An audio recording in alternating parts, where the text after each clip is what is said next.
माँ के कोख में लड़का है या लड़की की कहानी की जांच की है। चलिए स्टार्ट करते हैं। मैं एक मामूली औरत हूँ, इतनी मामूली कि आपकी नज़र में भी मुझ पर नहीं पड़ी, लेकिन मैं आपको देख रही हूँ। आप अपनी बीवी के साथ डॉक्टर के यहाँ जा रहे हैं, उनकी कोख में लड़की है या लड़का, इसके जानने के लिए। असल में आप अपनी लड़की की हत्या करना चाहते हैं, कोख में ही। आपको यह ख्याल भी नहीं आ सकता कि जिस सड़क पे आप जा रहे हैं उसे मैंने बनवाया है। मैंने यहाँ रोड़ियाँ बिछवाई हैं और फिर उन्हें दुर्मुठ से कूटा था। मेरी छोटी सी बेटी तब यहाँ किनारे पर उगी झाड़ियाँ में घुसती रहती थी। मेरी 3 बेटियाँ हैं। मेरा आदमी कहता था कि अगर तुम बेटा नहीं हुआ तो मुझे छोड़ देगा। उसे उसने कहने के लिए मुझे छोड़ भी दिया और पकाया पकाया खाने के लिए जब तक आ जाता था। चिकनी चुपड़ी बातें भी करता है। मैं सब समझती हूँ, फिर सोचती हूँ चलो मेरी बेटियाँ बाप है ना, कमाल है। जिन बेटियों की वह छुट्टी चाहता था वह उन बेटियों का नाम की थाली में उसे परोस देती हूँ।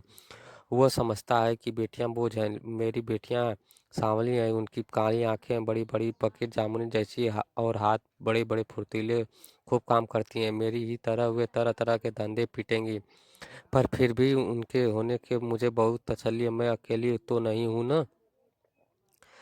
तुम समझते हो लड़कियां बेकार होती हैं, औरतों के काम को आप जानते ही नहीं। अरे देखो, मैंने सड़क पर बनवाई, धान की रोपाई की, कपास चुना, कपड़े की फैक्ट्री में रीलिंग की, आलू खोदे, 3 3 बेटियां को जन्म दिया, पाला पोसा। क्या है मैं बेकार हूँ? ये जो तुम चाय पीते हो उनकी पत्तियां भी लड़कियां ही चुनती हैं, और क्या क्या नहीं करती। इतने धंधे और औरतें करती हैं कि गिनवाने मुश्किल हो। तुम्हारा ये सूट कोई 1 पाउंड का होगा, 1 पाउंड ऊन की तरह होगी। दिन रात लगकर 3 दिन में उसका सूट बनता है। तब बच्चियां छोटी थी तो सोचती थी कि घर में उसके साथ बैठे बैठे बुनाई कर सकती हूँ, लेकिन धंधा बड़े नुकसान का था। फिर ठेकेदार ने मीन में निकलती शुरू की और मुझ पर गलत नज़र डालने लगा, तो मैंने ये धंधा छोड़ दिया। फिर आटे की फैक्ट्री में काम किया। बड़े काम छोड़े और पकड़े, और 2 4 मुर्गियाँ बकरियाँ तो खैर पालती ही हूँ। इसी तरह रूखा सूखा काम चलता है।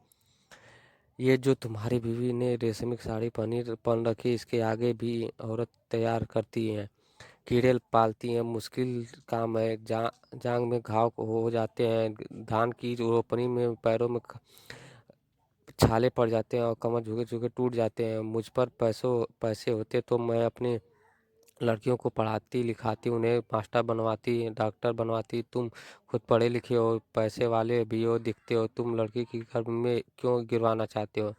तुम समझते हो तुम्हारी लड़कियां कोई काम नहीं कर सकती? अरे आदमी कोई फालतू चीज़ नहीं है, 100 काम है इनके करने को। फिर इस तरह सोचकर समझकर लड़कियां को मारना तो कुदरत से खिलवाड़ है।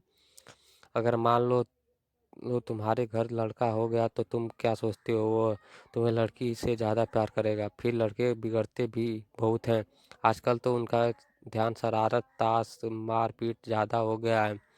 मान लो लड़की ही पैदा हो जाए तो क्या?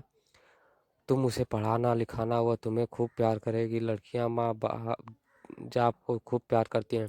तुम्हारे घर में रौनक होगी। सो अलग तुम सोचते हो दहेज देना पड़ेगा, तुम उसे खाने कमाने लायक कर देना। दहेज मांगने वाले से शादी मत करना। हो सकता है आप ही ऐसा लड़का मिल जाए जो बिना दहेज से शादी कर ले। अगर ना मिले तो क्या, वो कमाएगी खाएगी और तुम्हारा सहारा बनेगी। तो हो सकता है वह तुम्हारा नाम रोशन कर दे। तुम्हारे के लिए पैसा ही बहुत कुछ हो गया दुनिया के साथ। वह बेटी से भी बड़ा हो जाए।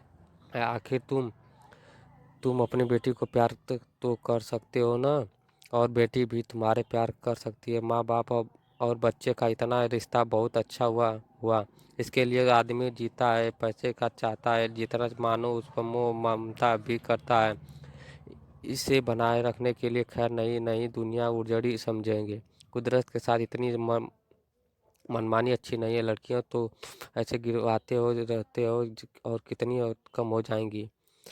दहेज में के डर से आज उन्हें मरवा सकते हो तो कल भी पैसे के लालच में अपने बेचोगे भी। इस तरह क्या दुनिया बड़ी अच्छी हो जाएगी? तुम्हारे घर परिवार में खुशियाँ छा जाएगी। तुम जो रेशमी साड़ी पहनकर इसके साथ चली आई हो, इससे इतनी डरती हो, सोचती हो कि यह तुम्हें छोड़ देगा। ये मिचमिचाती आँखों वाला अगर तुम्हें छोड़ भी दे तो क्या तुम मर जाओगे? मैं तो पढ़ी लिखी भी नहीं थी, मैं तो तानों से नहीं डरी। आदमी ने छोड़ने की धमकी भी दी, कह दिया छोड़ दे। अब भी मेहनत करके खाती हूँ, तब तब भी मेहनत करके खा लूँगी, तो क्या मुझे छोड़ पाया? और औरत बड़े काम की है, ये बड़े थोड़े छोड़ सकती हैं, नहीं तो हफ्ते हफ्ते मर जाएंगी, कोई पानी देने वाला नहीं मिलेगा। तो मैं क्या कहती हूँ, बेटी भी पैदा करो, दहेज भी मत दो और डरो भी मत दो। देखना दुनिया ऐसी चलेगी, इससे अच्छी चलेगी, दाब धौस सब कुछ कम हो जाएगा।